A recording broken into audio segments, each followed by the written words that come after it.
Sarah Martinez wiped away a tear as she stared at the stack of medical bills on her kitchen table. The single mother of two had been working double shifts at Rosie's Diner for months, but the mounting costs of her 8-year-old son Miguel's cancer treatment seemed impossible to overcome. Every morning she painted on a smile for her customers, hiding the weight of fear that pressed against her chest like a stone. Little did she know that one particularly difficult customer would change everything in ways she never could have imagined. It was a gray Tuesday morning in November when he first walked in. The man appeared to be in his 60s, wearing an expensive suit that seemed out of place in the small-town diner. His silver hair was perfectly styled, and his cold blue eyes surveyed the restaurant with obvious disdain. Sarah approached his corner booth with her usual warm smile, notepad ready. "Good morning, sir. What can I get started for you today?" The man barely looked up from his phone. "Black coffee. Make sure it's hot this time. Last week your coffee was barely lukewarm." Sarah felt her smile falter slightly. She hadn't worked last Tuesday, but she kept her voice pleasant. "Of course, sir. Anything else?" "Just the coffee. And try not to take all day." As Sarah walked away, she could feel the heat rising in her cheeks.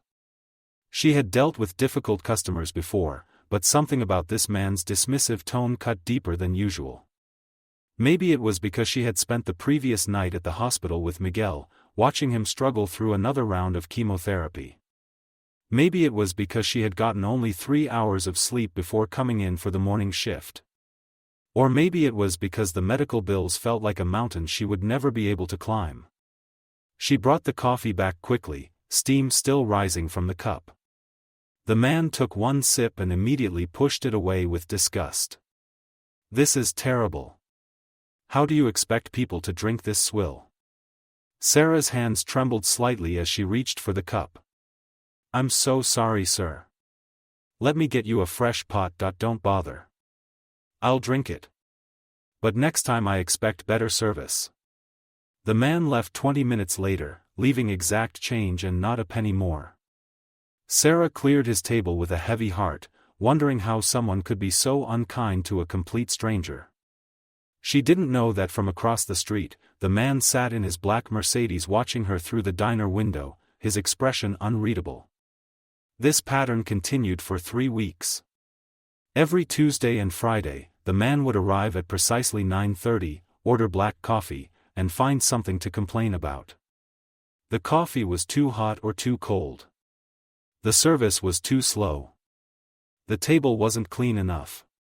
Sarah began to dread seeing his silver hair through the front window, her stomach knotting with anxiety whenever he approached. The other waitresses, Linda and Betty, both longtime employees of Rosie's Diner, tried to offer support. "Don't let him get to you, honey," Linda would say. "Some people are just miserable and want to spread it around." But Sarah couldn't shake the feeling that his criticism was personal. Every harsh word felt like confirmation of her deepest fears that she wasn't good enough, that she was failing at everything that mattered. Between Miguel's treatments, her mounting debt, and this customer's constant negativity, she felt like she was drowning. One particularly difficult Friday, Miguel had been in the hospital all night with complications from his treatment. Sarah had arrived at work with red eyes and exhaustion written across her face. When the man arrived and began his usual complaints about the coffee temperature, something inside her finally cracked. "Sir," she said quietly, her voice barely above a whisper. "I know you're not happy with the service here, but I'm doing my best. If there's something specific I can do to make your experience better, please let me know." The man looked up at her for the first time, really looked at her, and something flickered across his features. For just a moment, his harsh expression softened. Then he caught himself and returned to his cold demeanor. "Just bring me another coffee." What Sarah didn't know was that this man, Robert Harrison, had been watching her for weeks not out of cruelty, but out of recognition. He saw something in her determined spirit, in the way she maintained kindness despite his deliberate rudeness, that reminded him of someone very important from his past. Robert Harrison was one of the wealthiest men in the state, having built a technology empire over 4 decades. But success had come at a price. He had become isolated, surrounded by people who only saw his money and influence. His wife had passed away 2 years earlier, and their only son lived across the country, too busy with his own life to visit regularly. Robert had grown bitter and suspicious of everyone's motives. But Sarah reminded him of Maria, the young waitress who had worked at a small cafe near his first office 35 years ago. Maria had been kind to him when he was nobody, just a struggling entrepreneur with big dreams and empty pockets. She had often slipped him an extra roll or refilled his coffee without charge when money was tight. Her genuine warmth had been a bright spot during the darkest period of his life. Maria had died in a car accident just as Robert's company began to take off. He had always regretted that he never got the chance to thank her properly or repay her kindness. For decades, that regret had haunted him, contributing to his gradual transformation into a cold and distant man. When Robert first noticed Sarah at Rosie's diner, something about her genuine smile and gracious manner under pressure triggered those old memories. He began coming regularly, testing her character by being deliberately difficult. Week after week, despite his harsh treatment, Sarah never lost her composure or treated him with anything less than respect. She reminded him not just of Maria's kindness, but of the person he used to be before success hardened his heart. Robert had done his research. Through discreet inquiries and a private investigator, he had learned about Miguel's illness, Sarah's financial struggles, and her reputation in the community as someone who helped others despite having so little herself. The previous month, she had organized a food drive for homeless families. Last Christmas, she had used her own tip money to buy gifts for children whose parents couldn't afford them. The more he learned about Sarah Martinez, the more Robert realized that he had been given a rare gift, the chance to honor Maria's memory by helping someone just like her. On what would be his final visit to Rosie's diner, Robert arrived with a plan. He ordered his usual black coffee and made his usual complaints, but this time he was watching Sarah's reactions more carefully. Despite her obvious exhaustion and the stress he could see in her eyes, she maintained her dignity and kindness. When it came time to pay, Robert left a $50 bill on the table and walked toward the door.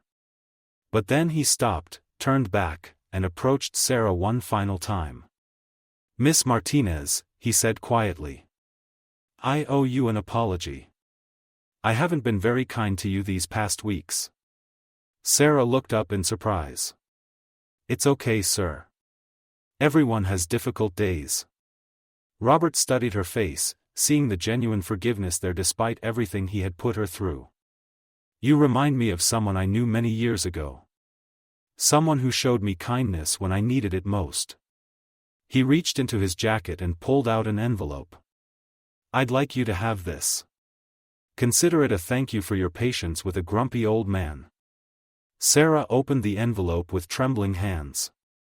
Inside was a check for $10,000 along with a handwritten note. The note read, "For Miguel's medical expenses and your family's future. You have a beautiful heart, Sarah Martinez. Never let the world change that. Your kindness reminds me of the person I used to be and hope to become again. With gratitude and respect, Robert Harrison." Sarah's legs gave out and she sank into the nearest chair, tears streaming down her face. $10,000 would cover Miguel's remaining treatment costs with money left over for their basic needs. But more than that, the note showed her that her kindness had mattered to someone, that her efforts to maintain grace under pressure had been seen and valued. Robert watched her reaction with tears in his own eyes. For the first time in years, he felt the warm satisfaction that comes from genuine generosity rather than calculated charity for tax benefits. Sarah looked up at him through her tears. "Sir, I can't accept this. It's too much." Robert smiled, and for the first time, his expression was genuinely warm. "Yes, you can, and yes, you will. You've given me something far more valuable than money, Sarah Martinez. You've reminded me what it means to be human." As word spread through the small town about Robert's incredible generosity, the story took on a life of its own. But what most people didn't understand was that the real miracle wasn't the money, it was the healing that took place in both of their hearts. Sarah was able to focus completely on Miguel's recovery without the crushing weight of financial stress. Miguel responded beautifully to his treatments and was declared cancer-free 6 months later. Sarah eventually saved enough money to go back to school and became a registered nurse, specializing in pediatric oncology so she could help other families facing similar challenges. Robert, meanwhile, experienced his own transformation. Inspired by Sarah's example, he began volunteering at the children's hospital where Miguel had been treated. He started a foundation that provided financial assistance to families dealing with childhood cancer. More importantly, he began treating everyone in his life with the same respect and kindness that Sarah had shown him. The two maintained a friendship that lasted for years. Robert became like a grandfather to Miguel and Sarah's daughter Isabella. He attended Miguel's high school graduation and walked Sarah down the aisle when she married a fellow nurse she met during her studies. But the most profound change was in Robert himself. The bitter, isolated man who had first walked into Rosie's diner was replaced by someone who understood that true wealth lies not in what you accumulate, but in what you give away. He had learned that kindness begets kindness, and that sometimes the people who seem the most difficult are actually the ones in greatest need of grace. Years later, when Robert was asked about that day at the diner, he would always say that Sarah had given him the greater gift. She had shown him that it's possible to maintain dignity and compassion even in the face of adversity, and that true strength lies in treating others with kindness regardless of how they treat you. The story of the rude customer who left a $10,000 tip became legend in their small town, but those who knew the real story understood that it was never really about the money. It was about two people who needed each other at exactly the right moment, one who needed help and another who needed to remember how to help. Sarah's example of unwavering kindness in the face of difficulty didn't just change Robert's life, it inspired an entire community to look more closely at how they treated strangers, to consider that everyone they meet is fighting battles they know nothing about, and to choose grace over judgment whenever possible. This story reminds us that we never know how our actions, no matter how small they seem, might impact someone else's life. Sarah's simple act of maintaining kindness toward a difficult customer created ripples that extended far beyond anything she could have imagined. And Robert's decision to look past his own pain and recognize goodness in another person transformed them both in ways that money alone never could. In a world that often feels divided and harsh, stories like this remind us that kindness is still the most powerful force for change. Every interaction we have is an opportunity to lift someone up, to show grace under pressure, and to remember that behind every difficult person is often someone who is hurting and in need of compassion. The next time you encounter someone who seems rude or unkind, remember Sarah and Robert's story. Choose to respond with patience and grace. You never know, you might be the person who helps them remember their own capacity for goodness, or they might be the person who changes your life forever. If this story touched your heart, please like this video and subscribe to Pure Kindness Stories for more inspiring tales that celebrate the very best of humanity.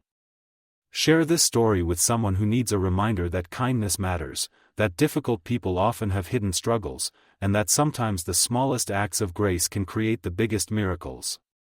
Together, we can spread more kindness in this world, one story at a time.